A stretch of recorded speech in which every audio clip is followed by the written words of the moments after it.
This is the Americolor Red Food Gel Paste, and it's red, but it's an orangey red. And red is a very difficult color to get in icing because in the 70s they had to change out all of the food coloring because the ones that they were using, they decided not to use them anymore. And the ones that they use now are just not as good. So I would say that if you're going to use this, and the way that I did this test was 1/4 cup of icing with 1 drop, 2 drops, and 3 drops of the red.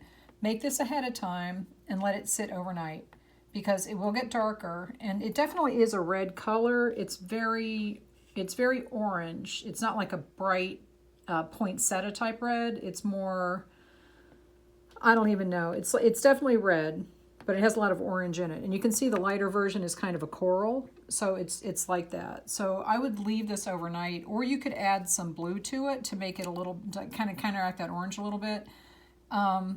It's hard to say, but definitely, I think if you put this on a cake, it would look red.